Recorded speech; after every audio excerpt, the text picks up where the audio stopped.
Hello, hello, and happy Thanksgiving from us here at Import.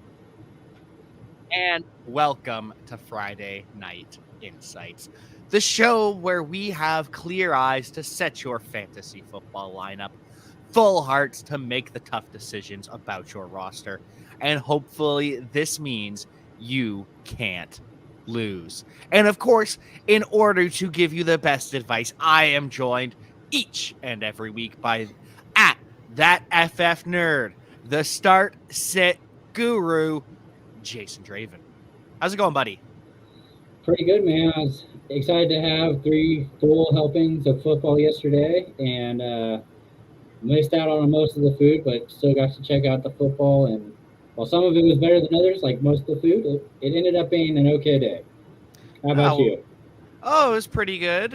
You really can't complain. I know people are upset that it was the Lions and the Bears. Oh, woe is me. You got football all day on a Thursday. You can take your complaints and get out of there here with those. And of course, I'm not complaining because I'm also joined by at underscore Mike underscore Manning, Mike Manning. How's it going, my friend? Could be worse, like you guys said. I mean, it's hard to complain whenever we have a full slate of NFL football yesterday. We got every sport you can think of today, with more for the rest of the weekend coming up. It's a good 4 day period. It really is, and the extra day off, it forms a little reset, and some of these teams really need a reset as well, and maybe your fantasy football team needs a reset. We're here to help, so if you have any questions for us, make sure you hit us up in the comments, and we will answer those live on air. In the meantime, though, the first game, as we said, was the Detroit Lions, and oh, the pain. The pain is so real. It just won't stop. It keeps coming and coming and coming for the Detroit Lions. A 16-14 loss on a last second field goal. The Bears moved the ball downfield with 5 minutes left and just held it and sat on it. And we got a win for Chicago. And Andy Dalton throws for 300 yards, one touchdown, and an interception.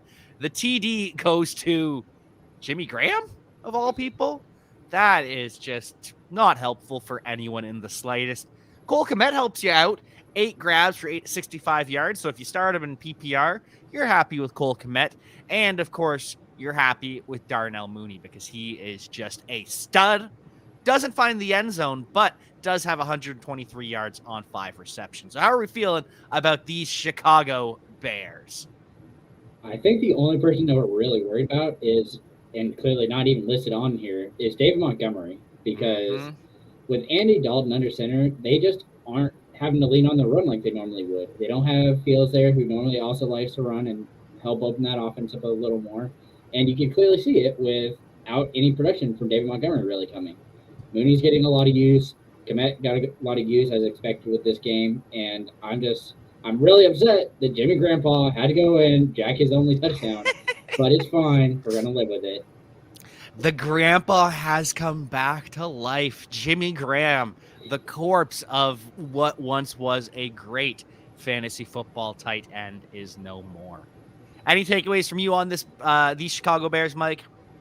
I think that it gives you a lot more confidence about Mooney going forward.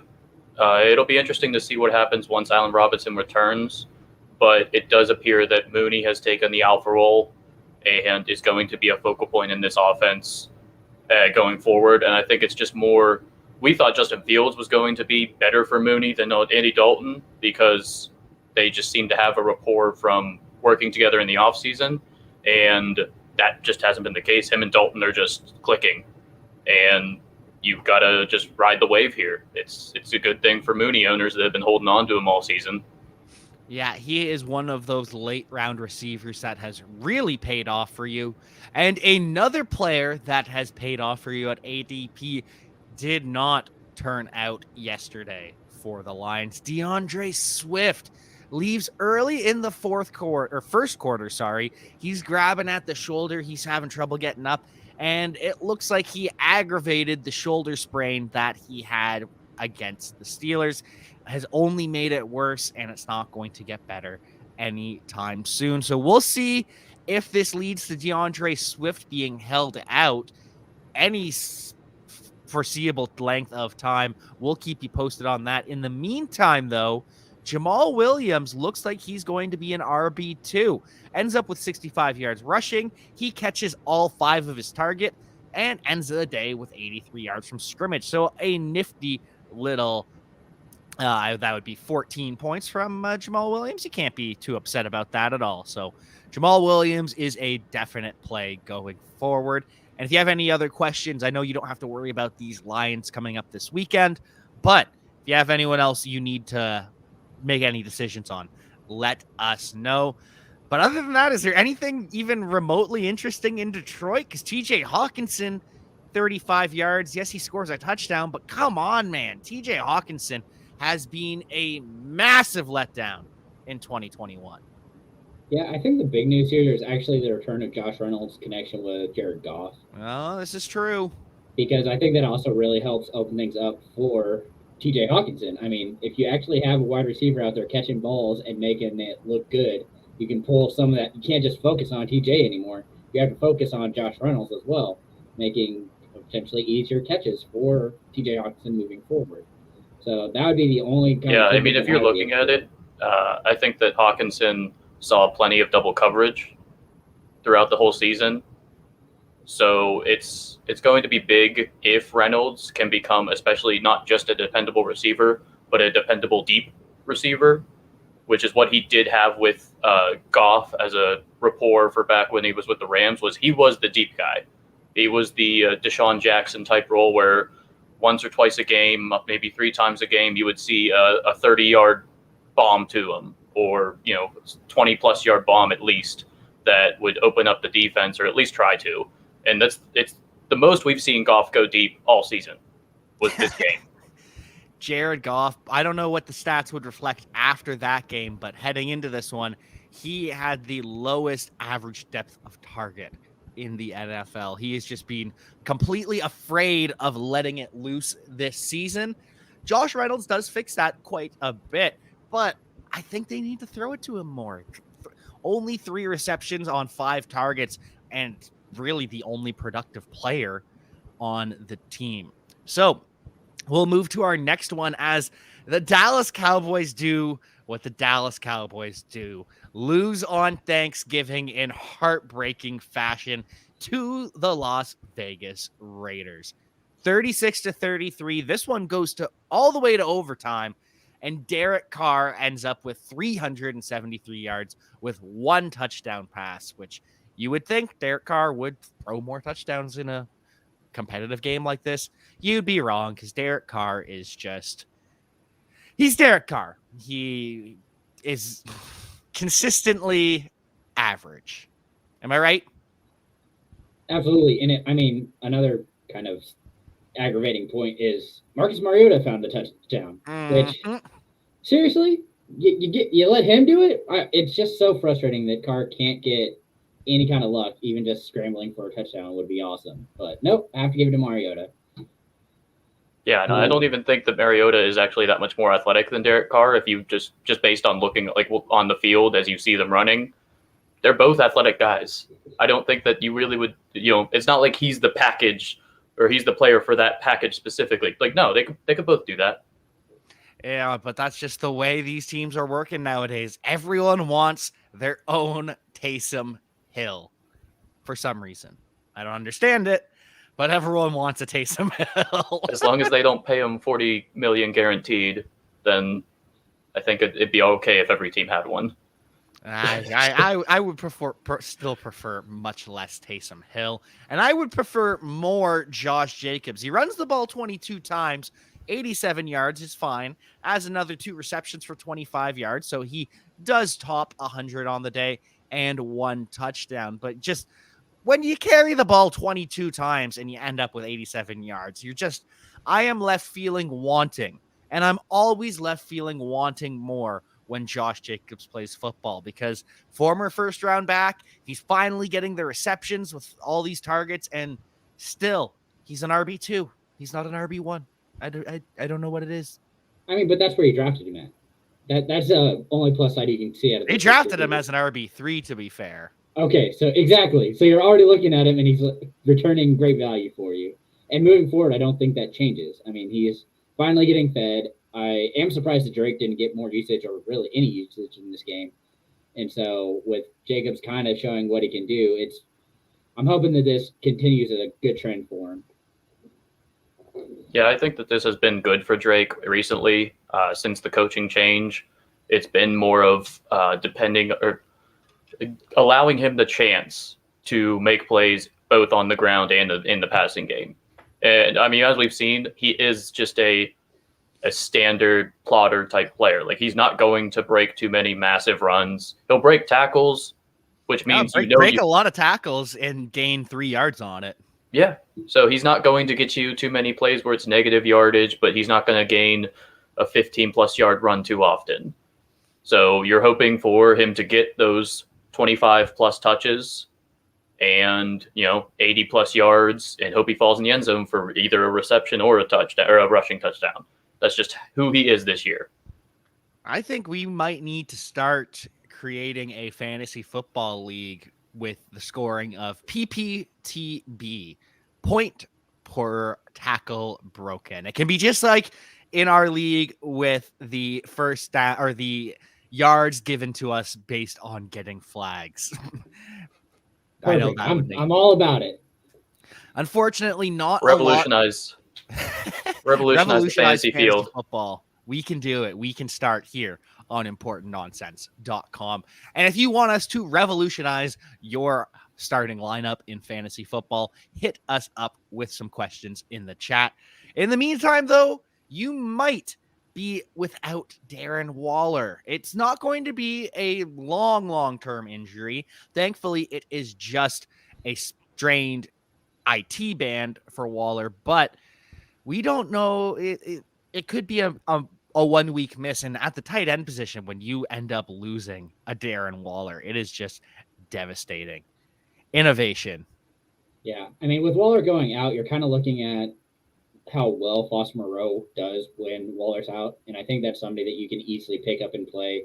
You wanted to get a jump on it, now would be a good time to try and grab him if you can. Nah, you can't. He's already played his game. Waivers have run. In some leagues you can. Oh. So just if you can, like I said, if you can, definitely pick him up. Otherwise, he should probably be a top waiver priority just in case.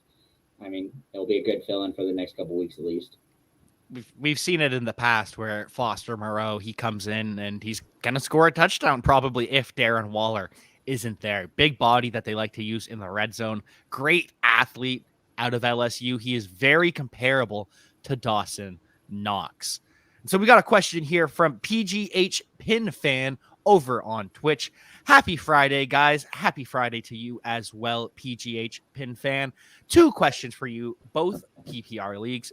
First, need 2 of these out of Myles Gaskin, T. Higgins, or Jalen Waddle. And the second is Dan Arnold, Evan Engram, or Logan Thomas. And as always, the first question gets answered by Jason Draven, the start-sit guru of importantnonsense.com. Man, it's super frustrating because T. Higgins has had so many opportunities and just can't seem to get anything done these past couple weeks. So I'm actually going to go with Gaskin and Waddle here just because of the volume that they will see and better matchups. I mean, I don't know if they aren't trusting Burrow to throw it, or Mixon's just going to be the one who really feeds off of all of the work that the Bengals put up against the Steelers. But it will definitely be frustrating there. And then if Logan Thomas goes, you're definitely going to want him because of another volume play there. If he doesn't, Dan Arnold's definitely a good pivot because I think that he's going bounce back and he'll be just fine, especially with Agnew being out. I think that he's going to be the guy again. So. Oh, don't remind me, Jamal Agnew going out. I'm going to go the same with you there. T. Higgins just is inexplainable phenomenon, it seems like, this season. He's getting all the opportunities. He's getting a huge target share. It's just he's not seeming to find the end zone, and the Bengals aren't seeming to want to, get too many plays off. They're not really running a high-tempo offense like they were last season. We thought that might change as the season progressed, and the offense got more settled in with Jamar Chase coming in and the offensive line getting really solid and playing well as well. But it just hasn't happened. I think Higgins is just a hard one to trust at this point, even though he's getting those chances. So Gaskins, you're going to get those 10-plus touches, and he can break any – he's a big play at running back. He's a guy that can break it for 60-plus yards even if he gets the opening.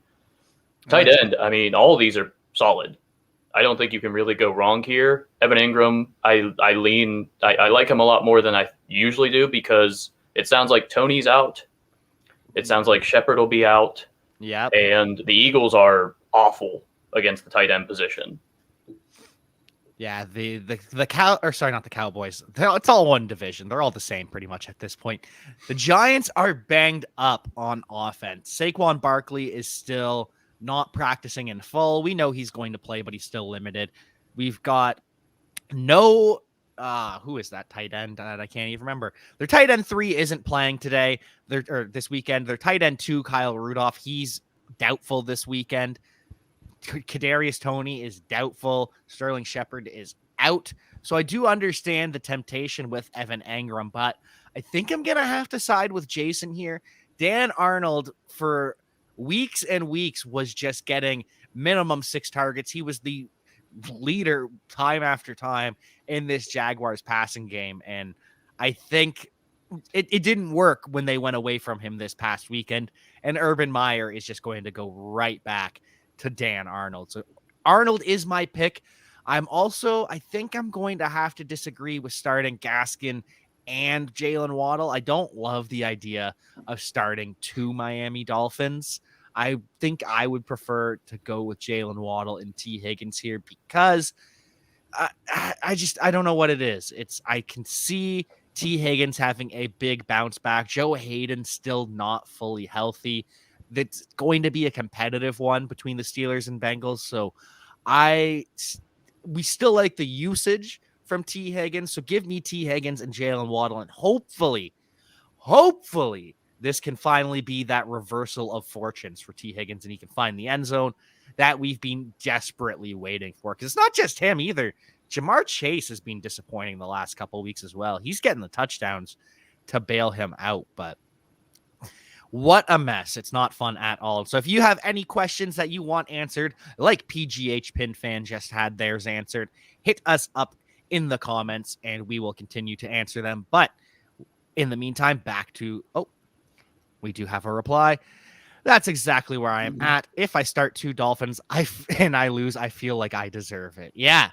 See, you have to remember it's Miami, and I did think Tua was going to take that next step forward, but hasn't quite happened yet. And we don't want to sleep too heavily on this Carolina Panthers defense. There are no slouches. They're still pretty talented. If you were going to bench one of the 2, Waddle's the obvious start. I don't think there's any questions about him. So if you were to do one of the others, it would be Gaskin put on the bench for T. Higgins because they are stout up front in Carolina. And they have Shaq Thompson and Jeremy Chin, both solid coverage guys for the running back position.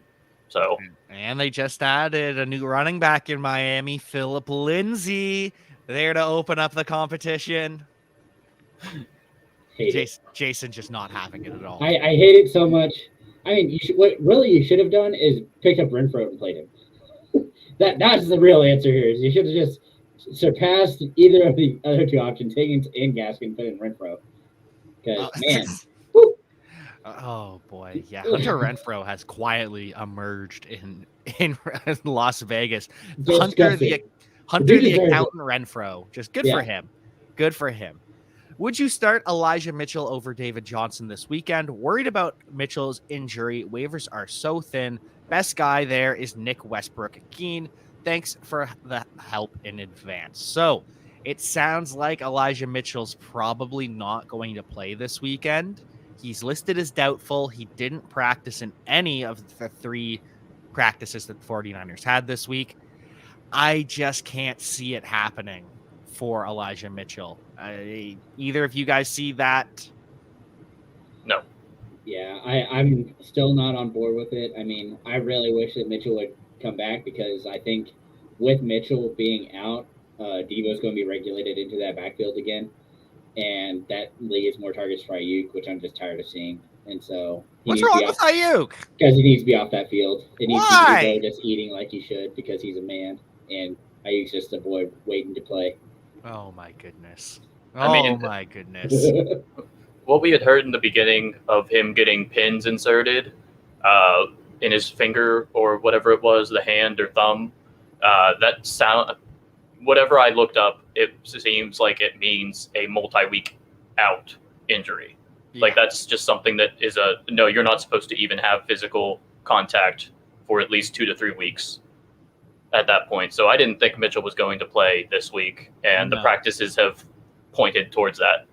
No, and if it was any other running back, I truly believe we wouldn't have this conversation right now. But for some reason, Kyle Shanahan just loves when his running backs don't practice, but he can list them as questionable, because the same thing happened with JaMychal Hasty this entire week. He's the RB3. He's got a high ankle sprain that he's dealing with, not practicing, and what do you know? He doesn't practice for 3 days and he's ruled out. Surprise! We could have told you that at the beginning of the week that JaMychal Hasty is out again.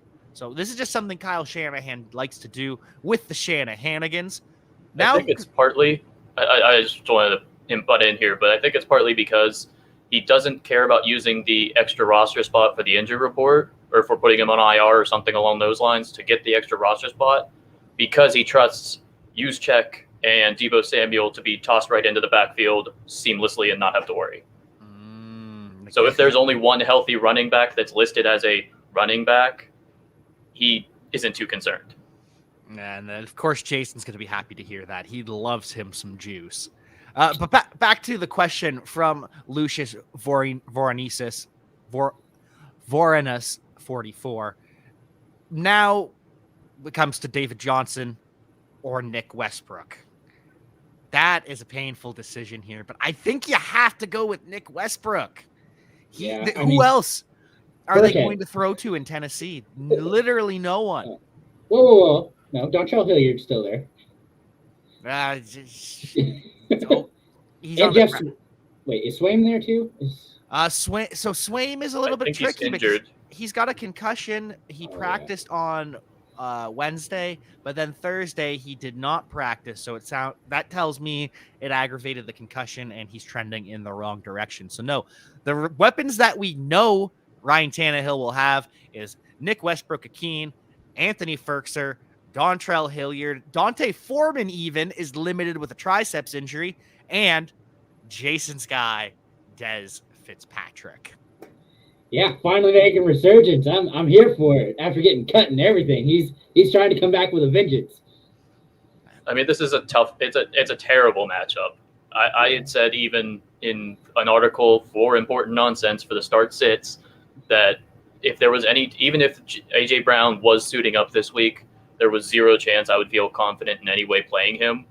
One, because these are injuries that obviously can be re-aggravated pretty easily. Just take a good hit to the chest or something or to the hand, and he's coming right back to the sideline, like we saw as he came in the game, went back out multiple times. And this matchup with J.C. Jackson on the opposite end is just, he's been stellar this season. And this Patriots defense as a whole, as we saw last Thursday, is shutting people down all over. All right. I can dig it. Still, I think it's David Johnson. I am not comfortable starting David Johnson. I don't want to touch the Houston backfield at all. Well, Burkhead looked okay. I mean, with the volume that he got, I could see using him in really desperate situations. This seemed like a desperate situation, though.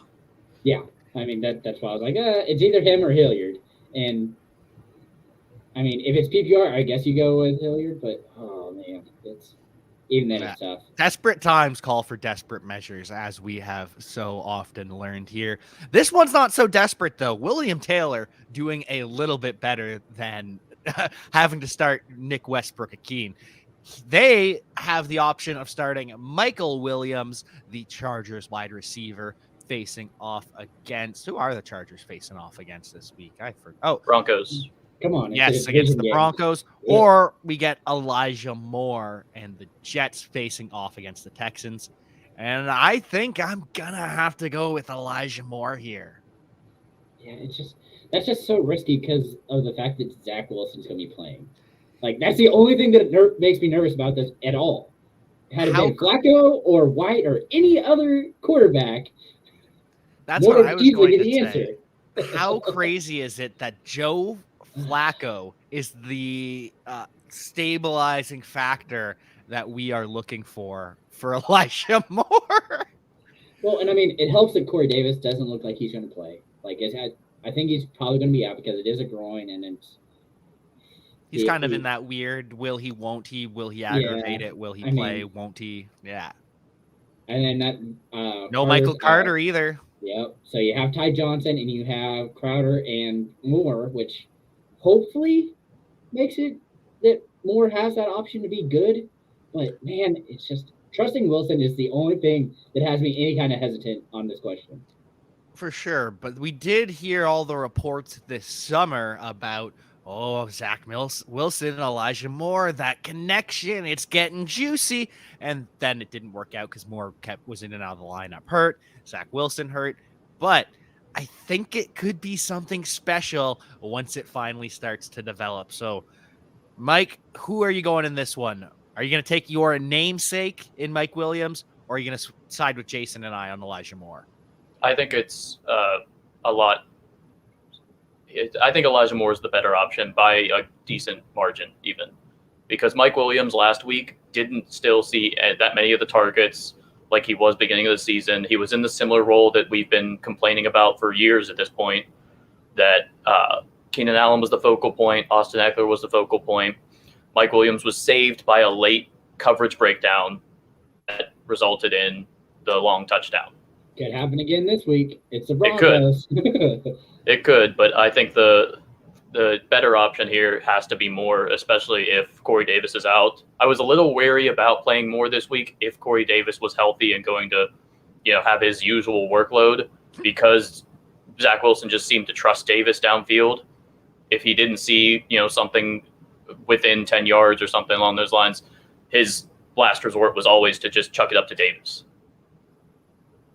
And so our next question here from DCAR59 over on Twitch is A.J. Dillon still viable this week with Aaron Jones questionable? And I would say so. Aaron Jones is questionable, but we've been told this is a true game time decision. And anytime there's a true game time decision and an MCL, I think most coaches err on the side of caution nowadays, especially when they know how capable A.J. Dillon is. So I don't think Aaron Jones is going to play. And if he does, it's only going to be in the receiving game. He's not getting many carries between the tackles. Yeah, I mean, it should be pretty easy. I think no matter what at this point, A.J. Dillon has a pretty solid role that's going to make him flexible for you every week. And, I mean, unless your team is just incredible, Dillon's probably going to be on your roster and starting more often than not. Yeah, Dillon showed at the end of the season, end of the period of time before Aaron Jones actually went out with his injury, that those couple games before that, it was 10 plus points every week. He was getting the touches. He was even getting a higher share of the rushes than Aaron Jones was, while Aaron Jones was still taking a good part of the receiving game. So I think that no matter what the rest of the season, even without Aaron Jones' injury, which this week is still a good week to be able to play him because of the injury possibility, they're going to likely limit him if he does go. So I think that Dillon's going to be similar to Kareem Hunt in Cleveland, even for the rest of the season. Not quite to that level, but we're going to have two running backs in a backfield that you feel confident playing each and every week. Well, that's an important thing to note, too, the Kareem Hunt comparison, because Hunt is back this weekend. Coach Kevin Stefanski says Kareem Hunt will play, as will right tackle Jack Conklin. So this Browns offense is getting back to full strength at the right time.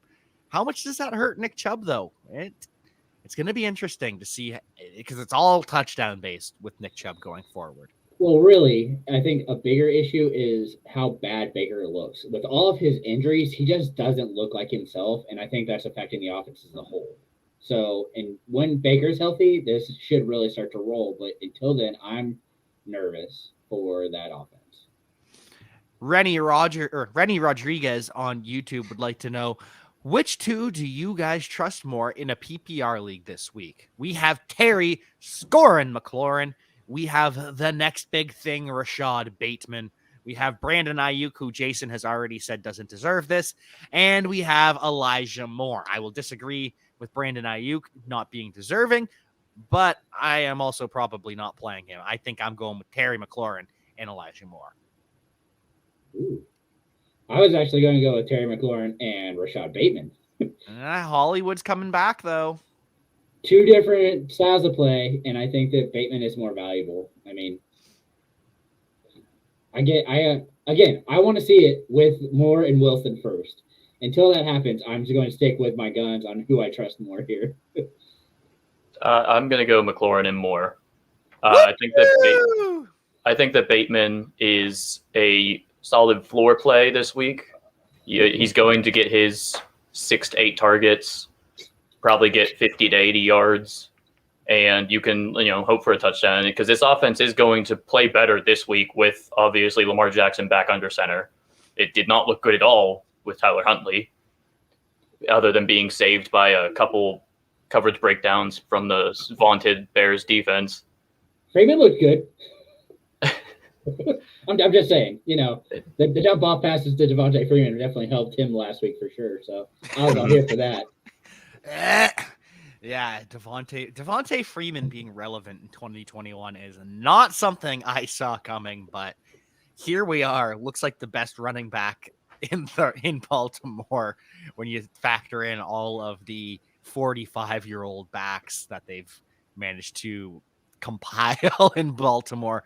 But yes, so I think we all agree no Brandon Ayuk this week. We're not as interested in him as either of the rookies or Terry McLaurin. Terry McLaurin, he's always going to get the nod in situations like this. He is just too good. He gets too many targets. He's impossible to sit.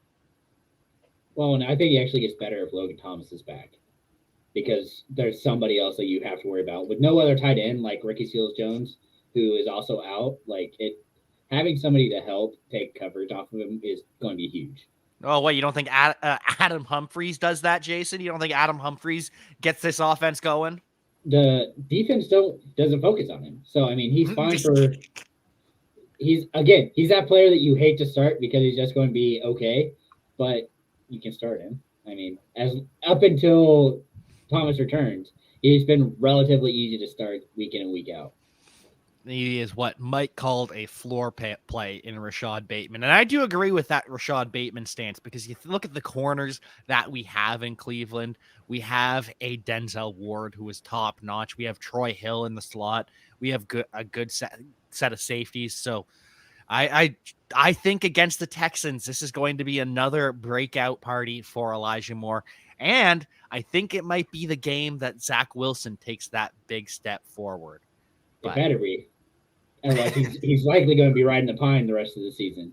Yeah, there's no competition right now with everyone out with COVID, but when they come back, poor Zach Wilson. He shouldn't have been picked second, and now expectations are just way too high for him. Well, when you look like you're 16, I mean, it's hard to trust you anyway. I mean, all right. Well, if you have any other questions, make sure you hit us up in the chat, and we will help you set your fantasy football lineups. In the meantime, though, back to Thanksgiving and the Dallas Cowboys. Dak Prescott, 375 yards and 2 touchdowns, one of which went, the first one went to Sean McKeon, the tight end 3 behind Blake Jarwin, behind Dalton Schultz, and that really was devastating for everyone involved.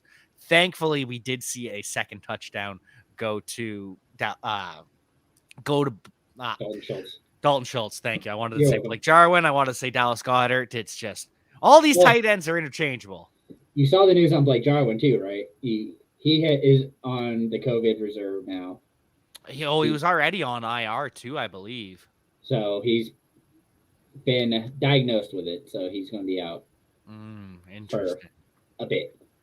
And so Michael Gallup and Cedric Wilson both top 100 yards receiving. Gallup 5 for 106, Wilson 7 for 104. But we've kind of buried the lead when it comes to the Cowboys because Ed Werder from The Athletic today was saying that Dallas might be giving Zeke some time off coming up. He's got a knee injury that is clearly bothering him. He did not play anywhere near the same amount of snaps as Tony Pollard did. Got roughly the same amount of touches, but Pollard was in there on all the passing plays. He was the one pass blocking. Zeke is hurt, and that hurts your fantasy lineup to no end. So what do we do here, Mike? I mean, it is obvious, like you said, because we've seen in each of at least the past two games, Elliott come off the field while limping noticeably and having to take time off for at least a series or two. So this injury is bothering him, and there's no way around it. So the Cowboys have to decide whether they're going to actually give him the time off to heal or if they're just going to have him push through it and be the half and half of this Tony Pollard, Zeke backfield like they've been doing, just maybe more of a even split.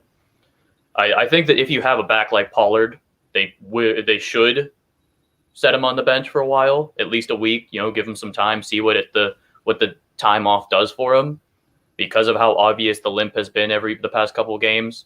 But if you're a Zeke owner or a Zeke fantasy manager, this is not great for you. With how bare the running back position is right now, this is just adding to it, especially the uncertainty. You were saved by a touchdown this week. That's what saved Zeke's day for sure. But this was a worry in the offseason. I mean, this was something that I was worried about for Zeke in the offseason. It's just because Pollard continues to look so good. He's more explosive. I know it's limited snaps, but if you have him, I would be wanting to see what he can do. And if at the very least, you can try and trade him eventually. I mean, he's going to have a ton of value if you can show that he can, one, handle a full game's workload and be effective with it. So at the very least, you have a trade piece.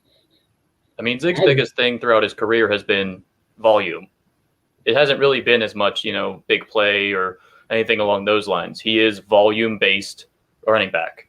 And since coming into the league, he's up there with Derrick Henry in touches. Well, you see Derrick Henry has gotten injury. Zeke has dealt with injuries in the past. Eventually volume will get to a running back. There is no doubt about it. These are human beings that can only handle so much abuse and contact. Especially at 26 years old when you've been rode as hard as Ezekiel Elliott. It drives me crazy when I remember that I am 8 days older than Ezekiel Elliott. Just makes me so sad. 20 days older than Joey Bosa too. So just look at what they're doing with their life and look at what I'm doing with my life. I am much more. It's the same success. You have the same success rate. It's perfectly fine. Don't worry about it, Jack. Oh, I was going to say I am much more successful than either of those two. I get to talk to Jason Draven and Mike Manning on a Friday night. That is the dream for everyone out there that enjoys fantasy football. Well, your facial hair is better than his, that's for sure. Oh, thank you. Thank you. I appreciate that. And we have a question from our good old buddy, Mason Cameron. PPR start one. Jason, Mike, or Jack? Ooh, this is interesting. I think I'm going to have to start myself in this one. I don't know about either of these two, but I myself have several touchdowns in high school football. Yeah, I'm actually going to go with Mike here. I think he's the most valuable player, and it just is how it rolls. Right back at you there, Jack. The shock on your face was worth every second of that. I mean, I'm trusting in my athletic ability. I've played sports my whole life. It just didn't happen to be football a whole lot. I just played soccer for most of it, and then some other odds and ends in there. So I'm gonna go with me. I think I'm the best option.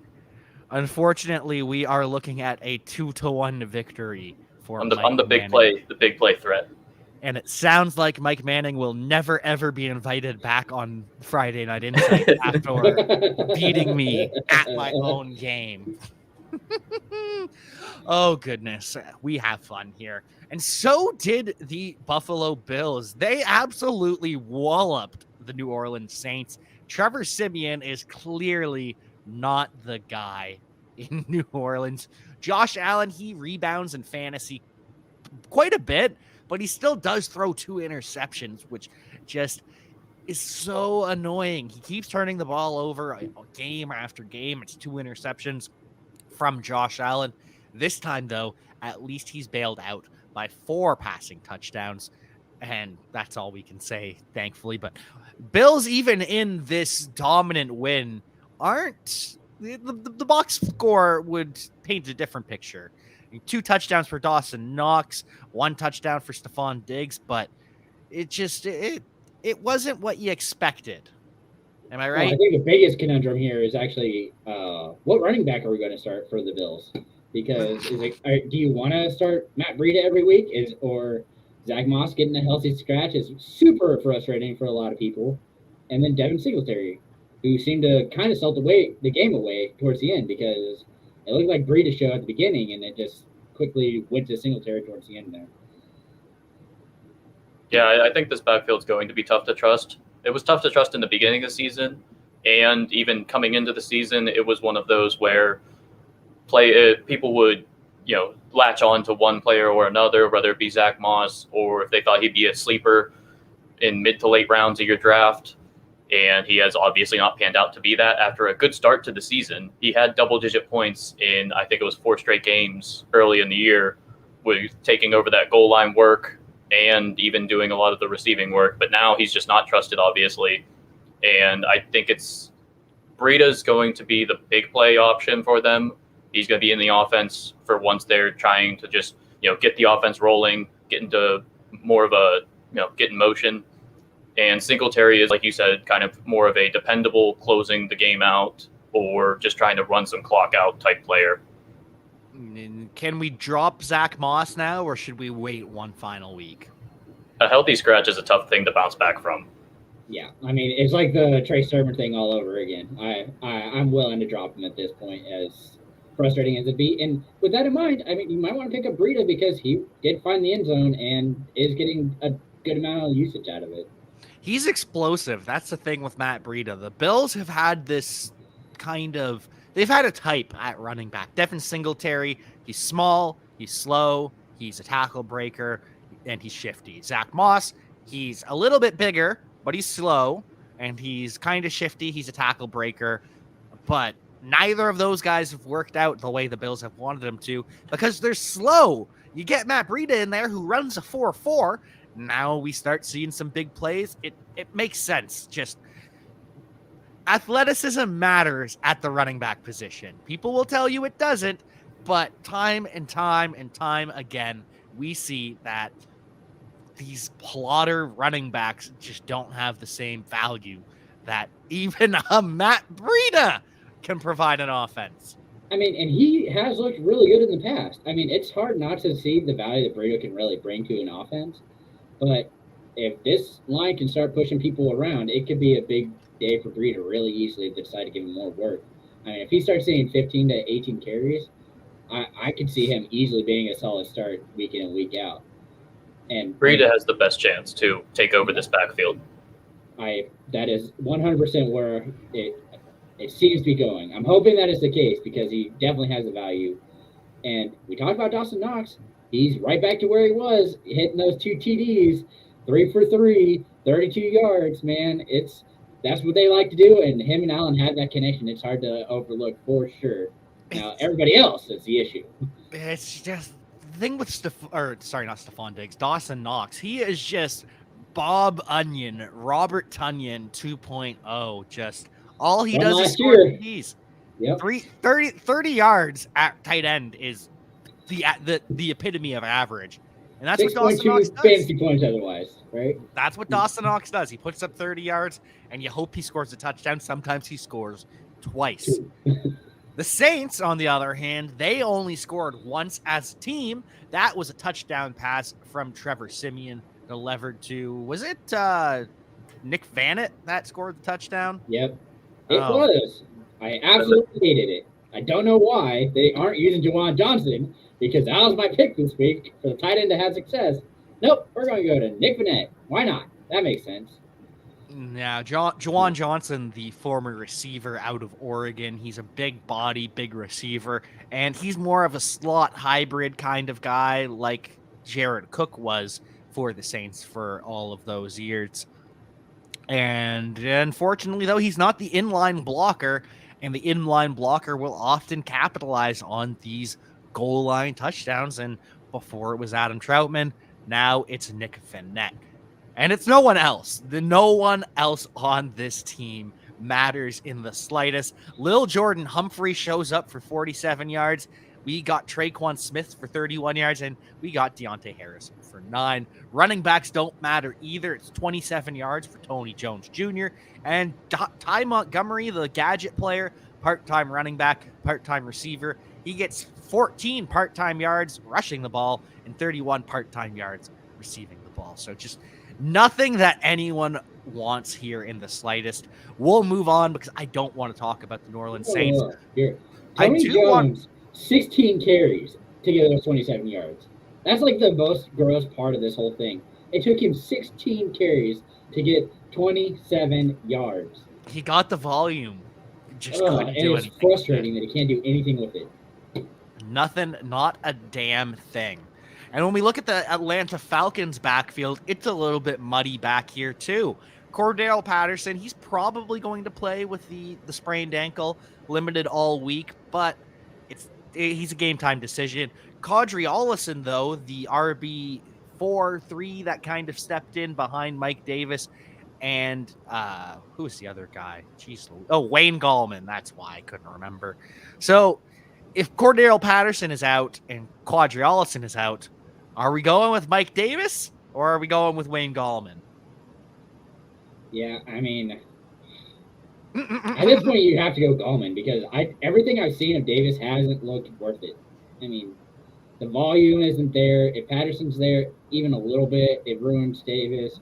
Even with the volume, Davis, it just isn't getting it done. So I think of them, you have to go with Gallman and hope that he does something.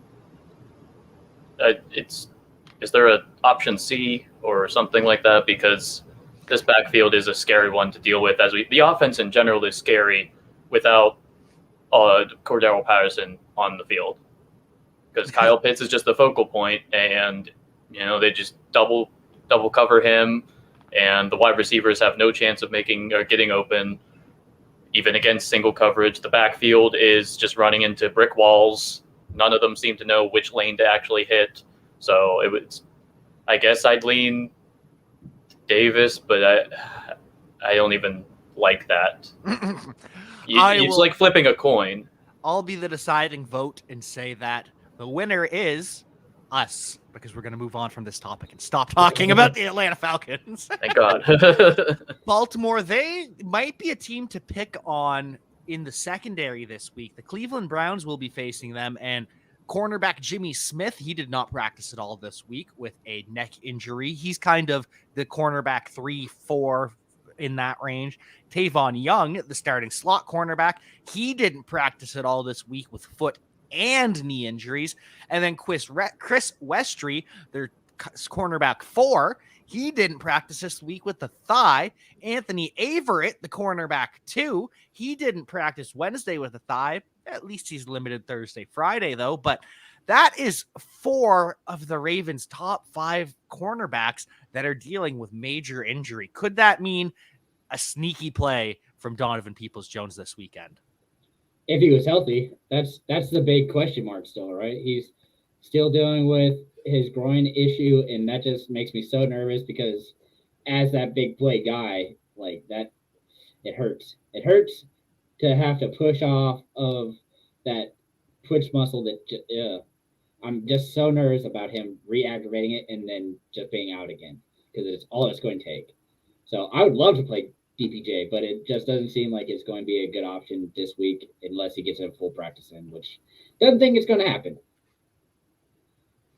And so we have a question from our friend Lucas Riechling. Is this a good trade? Romandre Stevenson and Elijah Moore for Daryl Henderson.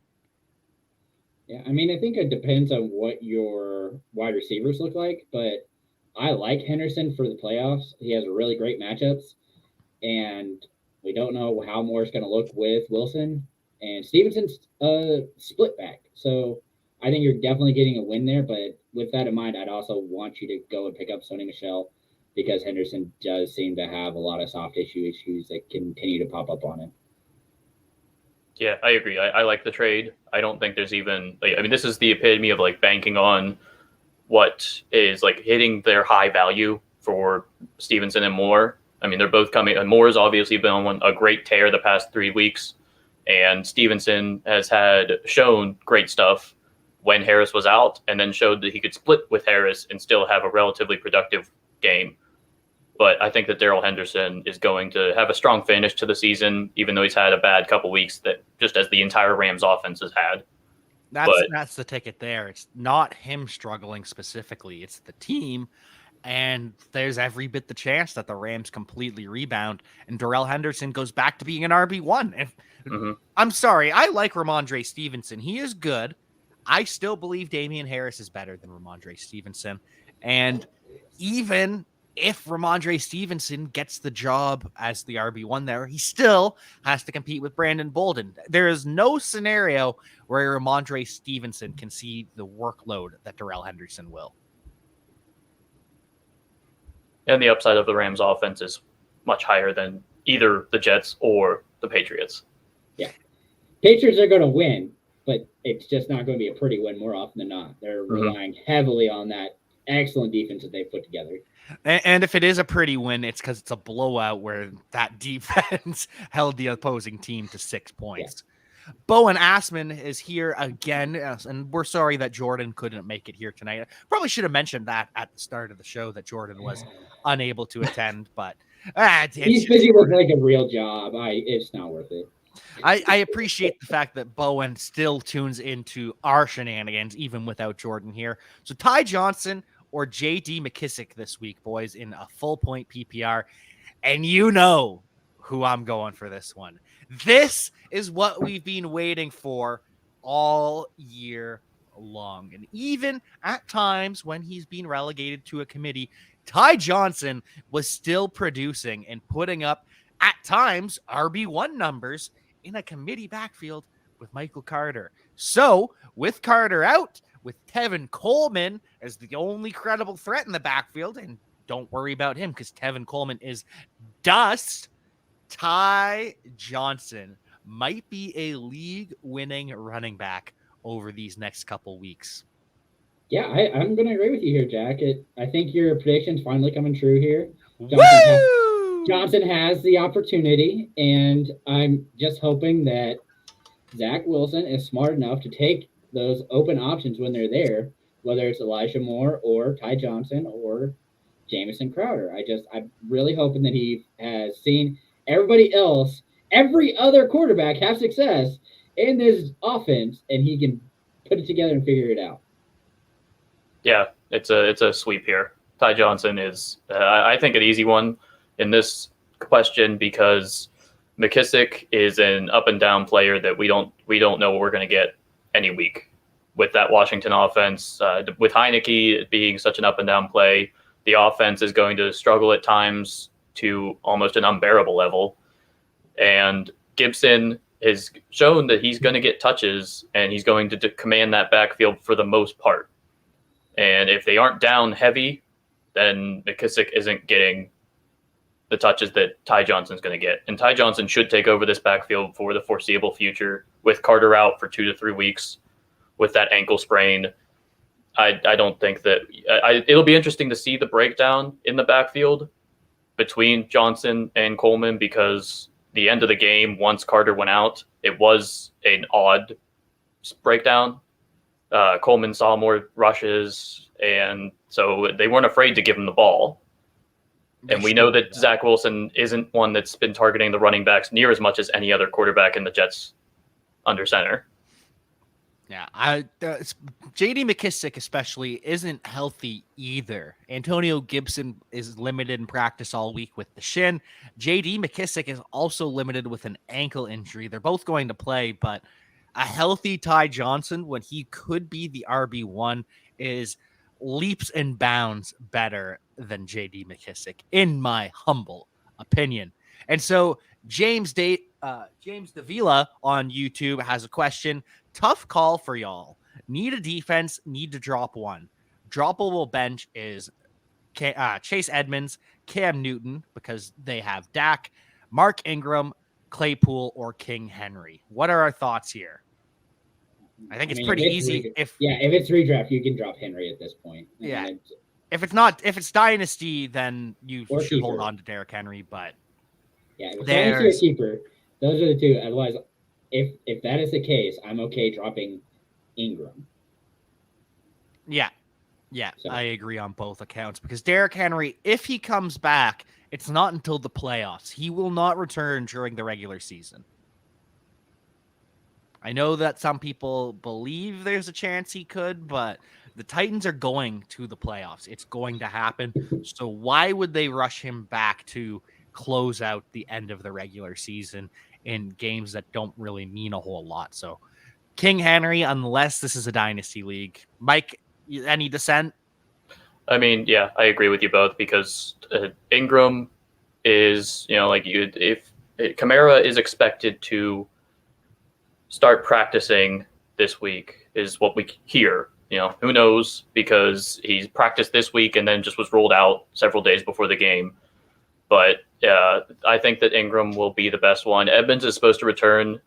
I think he has one more week left on IR after either after the bye week or after the bye week he can come back. Yeah, he should be able to come back this week. Okay, so yeah, once the bye week's over, he'll be able to come back and be able to have that good split the week that we've seen with him and Connor returning to what they were. Cam's shown that, even though you have Dak, Cam's a great number 2 to have just in case. Claypool, that's the thing with Cam. Usually I would say it's a good idea, just drop the quarterback. You don't need to carry 2. I am not comfortable letting your league mates get Cam Newton. He is too valuable at quarterback right now. There's just like we've said, there's just no chance that Derrick Henry comes back during the actual regular season because this is even an injury that could have long-term effects if it's not dealt with correctly, is what we've been told. He could come back for the playoffs, yes, but I don't know that he will. It usually doesn't happen. This is the same injury that essentially ended the career of Maurice Jones-Drew. After that, he went to the Raiders and was just never the same. Couldn't get that explosion back. It's not a good injury, and you can't train with it. Drop Derrick Henry unless you are in a dynasty league, in which case you cannot obviously drop Derrick Henry. A couple other, what else do we have here to close things out? We've got a couple more minutes here on the stream, so make sure you get your questions in before we head out. As the Michael Carter GM, who can I drop to pick up Ty Johnson? Alex Collins or Jeff Wilson? I think both of those players are droppable, but I'm going to go with Alex Collins. I agree. It's Alex Collins for me, too. Just because he isn't producing, and even with the opportunity that he's had, it hasn't been anything that's more than 6 points. Yeah, is that true? Only 6 points? It's been pretty rough going for him, man. He doesn't find the end zone, and he's not getting used in the passing game. So you're looking pretty much at 6 to 7 points every game. And as we've seen, the Seattle backfield is just a committee of all committees at this point with Chris Carson out. And Jeff Wilson had, I think, 19 carries and a few targets, including one in the end zone that Jimmy Garoppolo just sailed over his head as he was wide open. So Jeff Wilson is going to be a lead back in this backfield that loves to run the football when Elijah Mitchell isn't there. And like I said earlier, this injury should at least last another week, 2 weeks possibly. And it's like his 4th injury he's had this year that has caused him to at least miss practice and, keep limited for games. Yeah, exactly. It's just Alex Collins. I'm sorry, but you are I pulled just him a up. guy. He's averaging 6.4 fantasy points per game. Hey, look at you go there, Jason. Oh, that's ugly. Not something you want on your team, that is for sure. But So James Davila, that's exactly what they were thinking as well. They don't want anyone to have Cam, and they're hesitant to drop Ingram because of how good he is when Kamara is out. Was leaning towards dropping Chase Edmonds, but as he asked, did he lose the job to James Conner? No. They have two separate roles, and even with James Conner in the backfield, he hasn't been getting all of the touches. We've seen a healthy dose of Benjamin as well. And even Rondale Moore has been just used more as a screen / pass, like a screen to be run type 11 offense. receptions for 50 yards. Yeah. So I think they've just made a committee for Edmonds' role, basically. And Rennie Rodriguez, appreciate you guys. New fan for sure. Oh, well, thank you so much, Rennie. We are a fan of you as well. okay, it's driving me crazy. I'm pretty sure that is Renee. With the Renees and the Rennies, I know it's Rennie with one E. It's Renee with two E's. So Okay. I apologize if your name is Renee Rodriguez, if your name is Rennie Rodriguez. Either way, we appreciate you, and we are happy that you tuned in to Friday Night Insights. And so just a couple more minutes here that you can all fill us in with your questions if you have any last minute ones. First, we're going to talk about the Tampa Bay Buccaneers, though, because Mike Evans, he missed Tuesday or Wednesday and Thursday with a back injury. Now he's removed from it, but that's something to keep in mind. Mike Evans not 100%. Neither is Chris Godwin. He still has the foot injury that he's been dealing with for a while, but he is practicing in full. No Antonio Brown, but Gronk we should have back to complete health. He played 59% of the snaps Monday versus the Giants and is practicing in full this entire week. So that is all very exciting. Injuries killed James Davila. Started hot at 7-1, have fallen to 8-3 with Henry out. That's life without Derrick Henry. It's happened to many of us so far. RBs are Sanders, Mixon, Henry, Davonte that are healthy at least. And once you get Chase Edmonds back to that mix, I think that's going to help you quite significantly. And so, do we have any final thoughts here, friends, before we head out? The only thing that I think we didn't touch on that I want to make sure that people know about is looking at Green Bay. Because if Allen Lazard is out with his shoulder, MVS becomes such a good play this week. Mm-hmm. So that's the only thing that I really want to touch on because it's going to be a big play and he's going to get the volume to have that opportunity. So outside of that, I think we're okay. That was my big one for this week that I wanted to touch on. But. And we know we're going to have the big matchup between Jalen Ramsey and Davonte Adams. So it's going to be looking at the rest of the Packers offense to make a play. Has he been shadowing at all? I thought he hadn't been, so I wasn't sure. I think he's playing he's not shadowing per se, but he is playing a lot of inside and out.